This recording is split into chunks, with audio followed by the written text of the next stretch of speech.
Pedro Gómez Barrero nació en 1929 en el municipio de Cucunúa, Cundinamarca. Empezó su carrera como abogado y años más tarde decidió crear su propia empresa llamada Pedro Gómez y Compañía. Se caracterizó por crear proyectos innovadores que ayudaron al desarrollo urbanístico de la época, catapultándolo como el pionero de la construcción de más de 20 centros comerciales y urbanizaciones en el país. Entre ellas se encuentran los centros comerciales como Metrópolis, Andino, Palatino, Santa Fe y uno de los más emblemáticos, Unicentro, construido en 1976. Al hablar de lo que significó esta construcción, Gómez mencionó que Unicentro fue el dinamizador del comercio en la época. Especialmente diseñado para que la gente se reúna y pase agradablemente. Pedro Gómez fue gerente del Fondo de Reconstrucción Resurgir, que fue creado para dirigir la reconstrucción de las zonas afectadas por la erupción del Nevado del Ruiz en 1985, cuando la población de Armero desapareció. Además de implementar conceptos de parques temáticos y educativos como Diversity, que se abrió en 2006. Por estos actos siempre recordaremos a Pedro Gómez Barrero. Sin duda, Mauricio, uno de los grandes a quien siempre vamos a recordar su labor como empresario, como constructor. Y bueno, yo creo que muchos recuerdan que hace algunos años no teníamos este boom de los centros comerciales y el más famoso pues era Unicentro, era el plan. ¿A dónde vamos? Vámonos a Unicentro. Y siempre estaba allí don Pedro Gómez. Pero yo creo que también, Mauricio, hay que rescatar esa importante faceta de su labor social, ¿no? Que tratando de transformar la sociedad, sin duda uno de los grandes. Así es, Jenner. Yo creo que cuando muere un gran empresario, cuando muere una gran figura de la vida pública en Colombia, pues la reseñan los medios, la reseñan los noticieros y cualquiera que oye desprevenidamente la historia dice, bueno, es otra persona importante a la que le hacen la reseña. Pues en este caso, la vida de Pedro Gómez es la vida de varias dimensiones del acontecer nacional, pero sobre todo casi que la vida y la suerte, a veces buena y a veces mala, de un sector clave como es el sector de la construcción.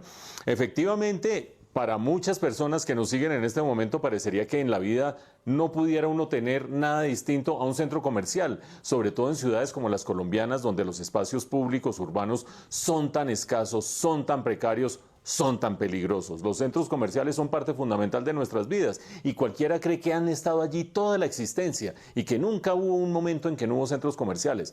Hubo un momento en que no hubo centros comerciales, hace un poco más de 40 años, y la gran novedad, que era una locura en ese momento, y no una locura de wow, qué locura, sino una locura desde el punto de vista empresarial, era hacer el primer centro comercial en Colombia, el primer centro comercial en Bogotá. Este Unicentro del que habla Jenner, que seguramente ha sido cliente asiduo, como muchísimos bogotanos han sido clientes asiduos, y en ese momento arrancó y después siguió, 22 centros comerciales construyó Pedro Gómez en todo lo largo y ancho del país, en Cali, en distintas ciudades, en Villavicencio, etcétera, etcétera.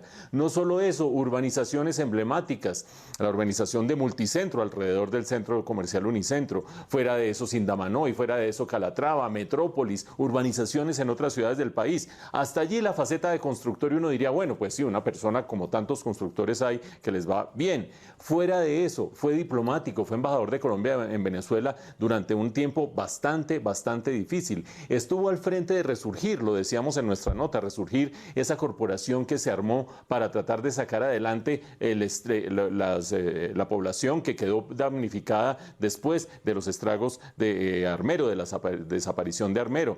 También creó la Fundación Compartir, que hasta el día de hoy sigue siendo emblemática en condecorar y designar a los educadores más importantes, reconociendo la importancia de la educación. Es decir, una figura pública en todas las dimensiones de la vida nacional brillando y lamentablemente, todo hay que decirlo, con un final empresarial bastante lánguido y bastante gris. ¿Por qué? Porque la crisis de final del siglo pasado le golpeó muchísimo a su constructora, un golpe financiero del que nunca se pudo terminar de recuperar. Fueron crisis recurrentes. En el año 2018 dejó de tener estados financieros. En el año 2021 la Superintendencia de Sociedades liquidó la empresa de Pedro Gómez, esencialmente porque ya no tenía estados financieros, ya no cumplía su objeto social. y digamos que ese final lánguido no borra en lo más mínimo y en absoluto toda su brillante trayectoria y la importancia para la vida de todos, tanto la vida económica como la vida cotidiana de Jenner, mía y quién sabe cuántos otros bogotanos